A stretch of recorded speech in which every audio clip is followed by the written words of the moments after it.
వచ్చేసి ఆదాల ప్రభాకర్ రెడ్డి గారి కోసం అండగా నిలబడిన దానికి ఆదాల ప్రభాకర్ రెడ్డి గారు ఇప్పుడు తమ మాటల చాతుర్యం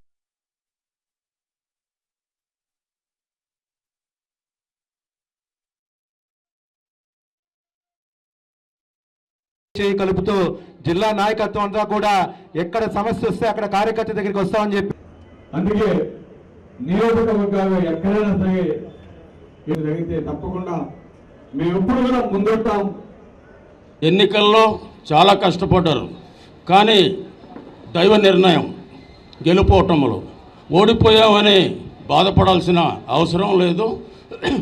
నేను గతంలో కంటే కూడా ఎక్కువగా ఇక్కడనే ఉండి మీ అందరికీ కూడా కష్ట సుఖాల్లో నేను పాలు పంచుకుంటానని కూడా తెలియజేసుకుంటూ 25 సంవత్సరాలుగా రాజకీయాల్లో ఉంటే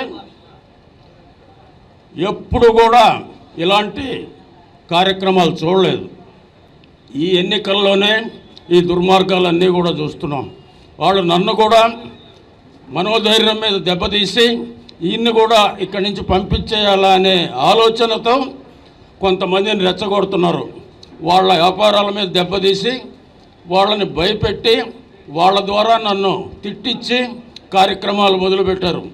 మొన్ననే ఒక ఆయన ఇక్కడ సంవత్సరం రోజులు ఉండి ఆయన క్రషర్ని వాటిని ఇబ్బందులు పెడితే దానికి ఆయనకు ఒక కండిషన్ పెట్టారు. అవి విత్డ్రా చేసుకోవాలంటే నువ్వు ప్రభాకర్ రెడ్డి గారిని తిట్టాలి. నేను తిట్టలేనయ్యా అన్నాడు. నేను తిట్టలేనయ్యా అంటే కాగితం రాసిస్తాం, నీ లెటర్ హెడ్ మీద పెట్టి దాన్ని రిలీజ్ చేయమని చెప్పారు. ఇంకా కూడా 2-3 బెదిరిస్తూ ఉన్నారు. ఆయనకి ఏంటంటే సునకానందం, నన్ను తిట్టిస్తే నేను ఎటువంటి వాడిని అనేది ఈ జిల్లాలో ప్రతి ఒక్కరికి కూడా తెలుసు. నేను 25 సంవత్సరాల్లో ఎవ్వరికీ కూడా అతనైనంత వరకు ఈ 25 సంవత్సరాల్లో 3 సార్లు ఎమ్మెల్యేగా, ఒకసారి ఎంపీగా, ఒకసారి ఇన్ఛార్జిగా ఎంతోమందికి మేలు చేసి ఉంటానే కానీ కీడు తలపెట్టి ఎరగను. అపోజిషన్ కార్యకర్తలను కానీ అపోజిషన్ లీడర్లను కానీ ఏ రోజు కూడా ఇబ్బంది పెట్టిన దాఖలాలు లేవు. అదేమంటే మా ఇంట్లో వాళ్ళని హింసించారు అని నిన్న చెప్పాడు. నాకు కూడా భార్య ఉంది, కూతుళ్ళు ఉన్నారు, సంస్కారం ఉంది.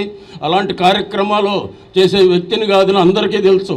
కావాలని, ఎందుకంటే ప్రజల దగ్గర సింపతి పొందాలని ఇటువంటి కార్యక్రమం. నిజంగా మీ ఇంట్లో వాళ్ళకి ఎవరన్నా పంపించి ఉంటే నంబర్లు ఉంటాయి, కేసు పెట్టు, మేము కూడా ఖండిస్తాము, వాళ్ళకి శిక్ష పడేలాగా చేద్దాము. అంతేగాని ఊరికినే చెప్పడం అనేది కరెక్ట్ కాదు.